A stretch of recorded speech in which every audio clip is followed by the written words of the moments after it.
começo falando com o senhor sobre os números que foram divulgados em relação à disputa eleitoral no município de Cuiabá no dia de ontem. O senhor aparece com o número, como foi o número divulgado anteriormente, mas o seu adversário, que é o atual presidente da Assembleia Legislativa, teve uma redução ali. Ele estava em 28, acabou reduzindo esse número. De que forma que o senhor recebeu esse número divulgado ontem? Qual é o atual cenário de um início de uma campanha eleitoral que aparentemente será muito acirrada? Bom dia a todos aí. Bom, a gente tem acompanhado as pesquisas, principalmente essas daí, por exemplo, como a da Percent, que é o caso que mais divulga aí em Cuiabá. Ela apontou em dezembro do ano passado que o Botelho estaria com 28% e eu estaria com 20%. E agora ela aponta que o Botelho caiu 5%. O Botelho caiu de 28% para 23% e eu permaneci com os mesmos 20%. Isso na pesquisa que é a Percent. Eu quero dizer para você que isso demonstra que o Botelho, de certa forma, chegou num teto do projeto dele eleitoral, aí, do projeto político dele, e que agora começa a sofrer as quedas. É bom observar também que a rejeição do Botelho também aumentou. E isso acaba colocando ele numa situação de início de queda. E a gente acredita nessa projeção.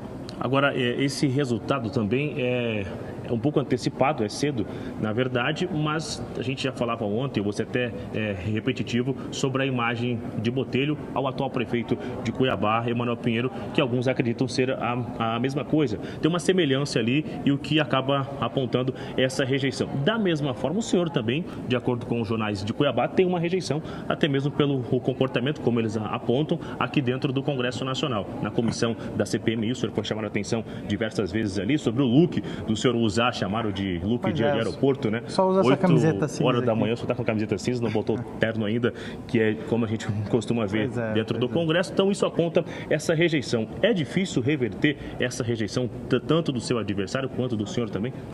Olha, eu acho que é importante deixar claro o seguinte, o Botelho, ele representa, ao meu ver, a continuidade do Emanuel. Então a rejeição do Botelho tende a crescer à medida que o povo consegue identificar isso. À medida que as pessoas vão observando que o Botelho e o Emanuel é praticamente a mesma coisa, eles vão perceberem que o Botelho não vai representar a continuidade. Eu não represento a continuidade da gestão do Emanuel. Eu, como pré-candidato, eu represento uma ruptura nesse processo de continuidade da gestão. A rejeição que eu tenho, ela é uma rejeição natural. Por quê? Porque você tem aqueles caras que são militantes do Emanuel, os militantes do Botelho e os militantes do PT. Então, esses militantes, naturalmente, eles não gostam do Abílio, principalmente porque eu represento uma ruptura do processo deles. Mas acredito que com muita tranquilidade a gente vai lidar essa rejeição. Em 2020, o prefeito Emanuel tinha uma rejeição muito maior do que a que eu tenho hoje. Em 2022, o Mauro tinha uma rejeição de 20%. O Lula, uma rejeição de mais de 46%. A rejeição, ela significa, sim, que existe uma eleição polarizada, mas ela não significa quem vai ganhar ou quem vai perder, não tem nada a ver isso. Agora, só para a gente finalizar, Anderson, já volto contigo, estou sem um retorno do estúdio ainda. Aqui dentro do Congresso Nacional, existe essa articulação de emendas, de verbas que são enviadas e dentro do Estado também, isso é muito normal, enviar para a sua região eleitoral. Como que o senhor tem visto que isso pode ajudar o senhor dentro de Cuiabá? Teve até algumas reclamações que o senhor não enviou no primeiro ano nenhum tipo de verba para dentro do município de Cuiabá. Como acontece esse repasse de verba para dentro da capital do Estado? Todo deputado que entra pela primeira vez, no primeiro ano ele não tem emenda, então não tinha como mandar emenda no primeiro ano, porque a emenda ela se manda na LOA, e a LOA é o exercício do orçamento de um ano para o outro. Então a gente entra no primeiro ano e no segundo ano a gente já tem as emendas, que é o envio para a LOA do ano seguinte. Então, esse ano agora, de 2024, as nossas emendas serão para o estado de Mato Grosso inteiro, para Cuiabá, na área da saúde, na área da educação. Temos aí uma emenda que eu acho que também é muito importante, que é uma creche lá no Pedra 90. Nós temos emenda para a Universidade Federal, para o Instituto Federal, que é o IFMT. Então, assim, tem muita emenda para o estado de Mato Grosso e é o exercício do nosso trabalho parlamentar. Anderson, agora sim, eu estava enrolando aqui até falar com você. O nosso entrevistado está te ouvindo, fica à vontade para também fazer pergunta. Muito bem, obrigado, Abílio, por ter atendido ao pedido aí do Bruno, aqui da Rede Cidade Verde, para conversar com a gente, ao vivo de Brasília, nesse novo Jornal da Cidade. É o primeiro entrevistado ao vivo aí de Brasília que o Bruno está trazendo, dos muitos que virão, e é óbvio que a sua entrevista já está dando repercussão aqui. Eu estou recebendo uma série de perguntas aqui no meu zap pessoal, inclusive, uma série de dúvidas com relação à sua candidatura, com relação a apoios, né? Uma das perguntas que eu recebi aqui, é se haveria uma parceria já pré-estabelecida sua com o Fábio Garcia, caso houvesse um segundo turno entre você e um outro candidato, já que você estaria sendo visto em eventos do governo junto com o Fábio Garcia. O pessoal é atento a tudo, né, Abílio? Eu confesso que eu não vi realmente esse vídeo ainda, mas estão dizendo que você tem aparecido em eventos do governo ao lado do Fábio Garcia. Já seria uma articulação ou não? Não, deixa eu explicar, até em respeito à pré-candidatura do Fábio. Eu e o Fábio temos um bom relacionamento, mas são projetos paralelos, eles não são projetos únicos, não são projetos alinhados, são projetos paralelos. Até em respeito à pré-candidatura do Fábio, eu acho que não dá para construir isso no primeiro turno de modo nenhum. Tem que deixar ele fazer o trabalho dele e se ele chegar ao segundo turno, ele disputar o segundo turno. Se eu chegar ao segundo turno, disputar o segundo turno. Então, assim, eu acredito que está muito cedo para um diálogo desse tipo. Eu acredito que o União Brasil tem o seu desafio de escolher entre Fábio e Botelho nos próximos dias, mas eu não tenho essa conversa com o Fábio Garcia, não. O Fábio e eu conversamos sobre a questão dos recursos que a gente está trabalhando para Mato Grosso, ele como secretário da Casa Civil, falamos sobre os nossos projetos aí no estado e no nosso município, mas sobre alinhamento político para segundo turno, isso é muito cedo para falar, até porque ele tem um projeto próprio e eu também estamos no projeto do PL.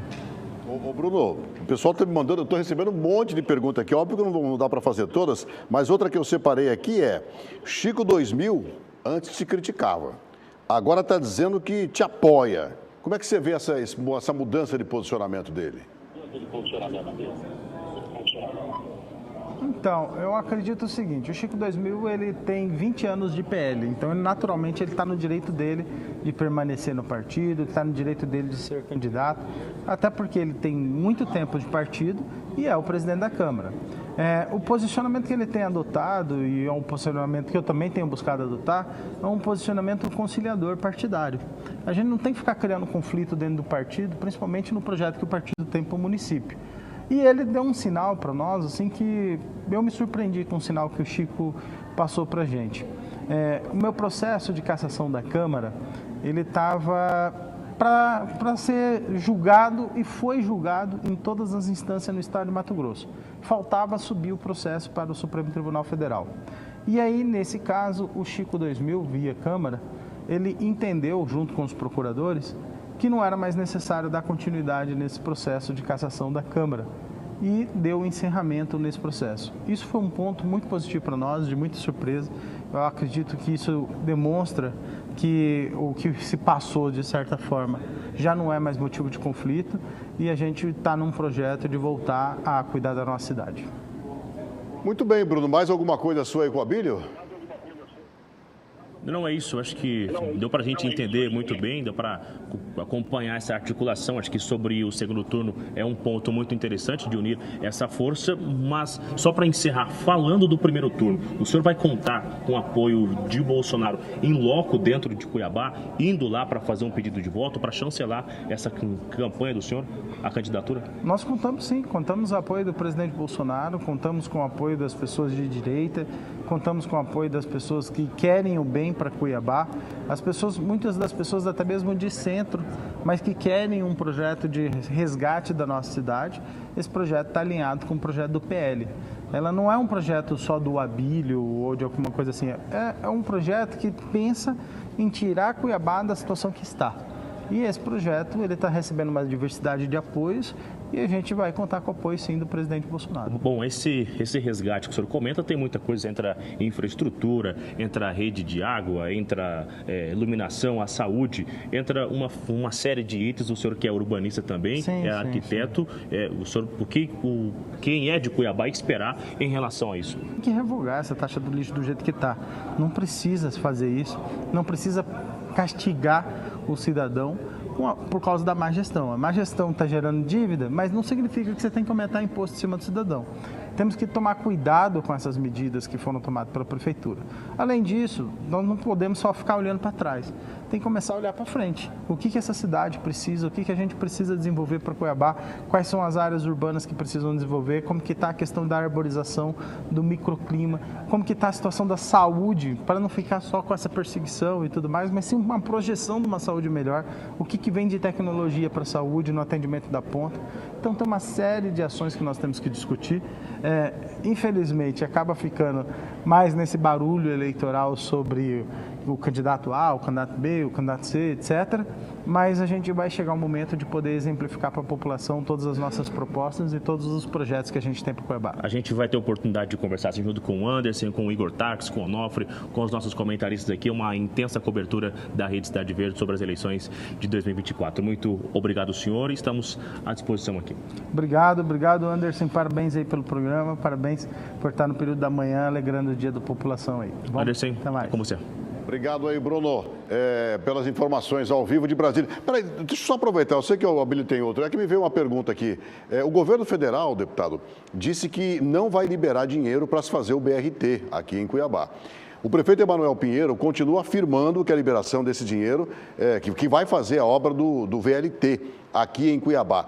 Como é que você se posiciona? Como é que você vê essa história? Esse dinheiro vem, esse dinheiro não vem? De onde viria essa grana para o tal do VLT? Então, essa conversa, ela ocorre muito aí em Cuiabá. Ela é uma conversa que acaba sendo gerada pelo próprio Emanuel. Mas aqui em Brasília a gente não tem ouvido muito sobre isso. Aqui em Brasília, pelo pouco que a gente procura e vai atrás, etc., a gente não vê muito sobre essa situação. Inclusive porque o governo federal não está conseguindo encaixar dentro do orçamento todas essas propostas que eles estão fazendo em ano eleitoral. É claro que o Lula quer interferir nas eleições municipais de vários municípios, de várias capitais, principalmente na capital do Mato Grosso, por representar a capital do agro, mas é uma proposta muito ilusória. Ela não é uma proposta fácil de se concretizar. Até porque eles pensam num orçamento de 5 bilhões e o governo federal não tem essa lacuna para apresentar esse orçamento para o município de Cuiabá. A dívida do ano passado, que o governo federal deixou, foi mais de 260 bilhões no orçamento. 1,2 bilhão de dívida na prefeitura de Cuiabá e eu não vejo o governo federal fazendo um compromisso de 5 bilhões no orçamento. Até porque nós temos uma nota suspensa no Tesouro Nacional. Então fala muita conversa sobre esse assunto, mas eu não consigo ver viabilidade estrutural do município de conseguir capitalizar. Um município com nota suspensa, com uma dívida de 1,2 bilhões e um governo federal com uma dívida de 263 bilhões, não consegue fazer um projeto como esse no nosso município. Certo. Obrigado, Abílio, pela disponibilidade. O Bruno Pinheiro, obrigado. Show de bola mais uma vez, como sempre, aí de Brasília. Qualquer coisa é só nos chamar, Bruno. Obrigado.